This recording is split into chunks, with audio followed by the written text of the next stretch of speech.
right, AP scholars, tuck in. This next one's going to be a little bit of a long one.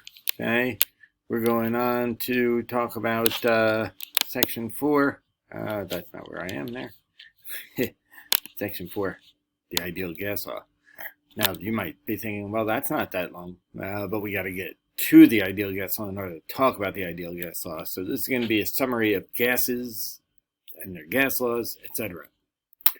So, with that in mind, okay, there are 4 basic properties of gases that we talk about. Volume, referring to the amount of space taken up in liters, milliliters, etc. Temperature, the relative amount of molecular motion, typically measured in Kelvin, although you might use Celsius, and Fahrenheit, okay. Pressure, amount of force molecules exert over a given area. This would be in atmospheres, but you might see torr, Pascal, pounds per square inch, millimeters of mercury, which is the same thing as torr. And of course, moles, the amount of a substance, or number relating to the number of molecules, or technically even to the mass of the substance. You should kind of know these basic conversions, but realistically, the only one you need to focus on is right there, okay? Because Kelvin is what we're going to be working with. Anytime there is a temperature, it must be in Kelvin. If it's a change in temperature, you can use Celsius, but if it is a temperature, it must be in Kelvin. And the equation is in your equation packet. I'm not going to go through that. Pressure conversions, that's dimensional analysis. You guys should be able to do it. But again, understand when we talk about pressure, it's not just what pressure is being put on the gas, it's also what pressure the gas is putting on its container. Okay, because they should be the same thing unless the size is currently changing. Okay, the size of the container. Okay, barometers gonna come back to later on and talk about manometers, but a barometer is a device that's used to measure pressure, air pressure. Initially, it was used by putting a column of mercury, and that's why we talk about millimeters of mercury in terms of pressure, which is, again, now usually referred to as torrs. That picture makes that a little hard to see. Same thing I just said. Okay. Could be in inches of mercury. American astronomer, meteorologists still use inches of mercury, but usually it's millimeters of mercury. Millimeters of mercury. You should be used to the idea of STP, standard temperature and pressure. So standard temperature is 273 Kelvin, and standard pressure is 1 atmosphere. Okay, I have always understood why 1 atmosphere, because that's air pressure, average air pressure at sea level. Never understood why they chose this, other than it's a nice easy number, because who really wants to work at 0 degrees Celsius or 273 Kelvin? Anyway, I'm going to talk about individual gas laws, but don't worry about the names. Don't worry about, we're not even going to do any math with these little gas laws, although I might throw out a little review assignment at you. So Boyle's law deals with the relationship, the idea that as pressure increases, the volume would decrease.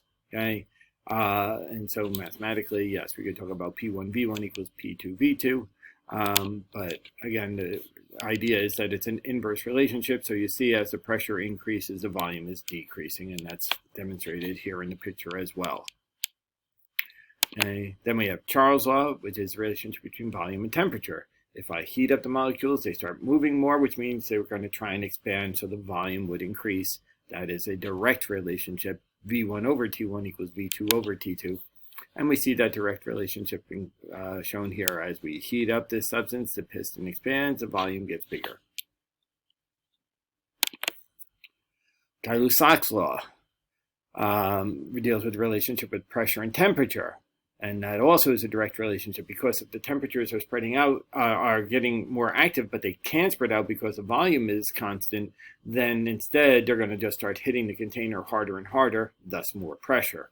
Okay, so that also is a direct relationship. P1 over T1 equals P2 over T2. And so we see the direct relationship here. As pressure is increased, the temperature would increase, and vice versa. So you could look at it one way or the other way. Increasing temperature would increase pressure. Increasing the pressure, assuming the volume doesn't change, would also mean that the temperature had to increase.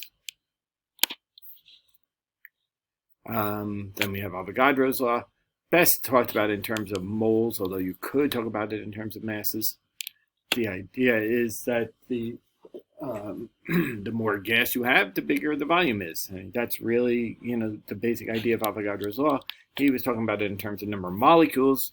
There had to be a certain number of molecules in any given volume for an ideal gas. So again, that is a direct relationship, and of course, that's, we put more air in, it gets bigger. Woohoo! Fancy. So you should have a basic grasp of the combined gas law, which is putting all of them together. Now, some people leave out the number of moles when they talk about combined gas law. I don't, and we're not going to, because it's the full picture, right? So the pressure times the volume divided by the number of moles times the temperature at one point would equal the pressure times volume divided by the number of moles of temperature at a different point, okay? So that is putting all of those gas laws together. And obviously, if something is constant, let's say both the moles and the temperature is constant, then you could just take this out and take this out, and now you have P1 V1 equals P2 V2. So it really does encompass all of the gas laws. Okay. Yeah, that's the same point. Okay. So if that is all the properties, then P1 over V1 divided by N1 over T1 should really be a genuine constant. So we can say PV over NT is a universal constant, and they chose the letter R for that constant. Now, the value of R depends on what units you're working with. If you're working with liters and atmospheres, okay, then we would use 0.01, 0.0821. If you're working with torrs and liters, I don't know why I switched the order, it would be 62.4. If you're using kilopascals and liters, well, when you do kilopascals and liters, it actually produces joules. I'll show that derivation in class at some point. I'm not going to worry about that now. The number works out to be 8.314. So we're going to actually relate energy into gases at some point, and that's why I wanted to show you the version with joules there. So usually the ideal gas law is written as PV equals nRT. Now I emphasize usually because we could make some substitutions. Since we know that the number of moles equals mass divided by molar mass, we could substitute that into here and say that PVM equals MRT. To be fair, this version of the ideal gas law really doesn't come up that much because it's just as easy to convert between mass and moles, so why worry about a different version? And you're right. But when you have this version, it opens up to another possibility because we see mass and volume in the equation, and mass divided by volume is density. And so we get this other version called PIMDIRT. Pressure times molar mass equals density times gas law constant times temperature. That one is useful. Yes, they don't provide it in the packet, but if you can remember that one, there are every so often there's years where that will save you time, because if you don't remember it, then you're going to have to go through the, make an assumption about volume, figure out what the mass is to figure out the density. So if you can remember it, great. If you can't, there are ways around it. Okay. So again, the difference is just whether you're talking about density, moles, or mass. Most of the time, we're going to be talking about the regular PIV-NERT, PV equals nRT version of the gas law in AP Chem.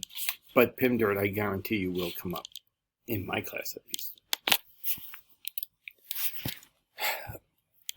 A lot of people overemphasize this number, 22.4 liters, okay? It's referred to as the standard molar volume, okay? At STP, 1 mole of a gas, of an ideal gas, will always have a volume of 22.4 liters, and you can see that from the ideal gas law. If we solve for the volume when we have 1 mole of a gas at STP, there's the P, you're always going to get 22.4. So some people just keep that number in their head as a quick conversion between volume and moles when you're talking about STP. And it's only valid at STP, and you could always use the ideal gas law. So I don't really emphasize it that much. But yes, there are occasions where it will save you, 30 seconds. All right, so then there's Dalton's law. Dalton's law has to do with the basic idea that when we talk about air, which is a solution made of nitrogen and oxygen primarily, a little bit argon, a little bit carbon dioxide, and other trace gases. Okay, what we understand is air pressure is really the total of all the partial pressures. That nitrogen has its own pressure, oxygen has its own pressure, argon has its own pressure, and carbon dioxide. After all, pressure is determined by the molecules pushing, and if there's more molecules of nitrogen doing the pushing, then they're going to do more pushing, but oxygen will add in its own pushing, and so on. So Dalton's law has a couple layers to it because it's proportional to how much of the gas is there. So we talk about pressure relating to moles, but we can also talk about the total pressure just being the sum of partial pressures. And that's generally how Dalton's law is usually viewed in terms of pressure, the total pressure of a system being the sum of the partial pressures. And partial pressure just means the pressure of each individual gas. So, for example, if air pressure is 1 atmosphere and nitrogen is 0.78 atmospheres, oxygen would be 0.21, and the argon would be around 0.01. Again, rounding off a little bit because there would be some differences. So, as I said, we could extend that, though, and talk about Dalton's law in terms of pressure being related to moles. So we could write it as P1 over N1 equals P2 over N2, or we could relate it to the total pressure, and P1 over the total pressure equals N1 over total pressure. Now, N1 over N total, okay, the number of moles for one part over the total number of moles is referred to as a mole fraction. And the X here, which is really a Greek letter chi, refers to the idea of a mole fraction. And Dalton's law then shows that the mole fraction is the same as the pressure fraction for any gas in a system. So this idea is kind of essential. It does come up. So we'll hit on that a little bit more too. All right. So we've talked about the idea of temperature being a relative measure of motion, and kinetic energy literally means energy of motion.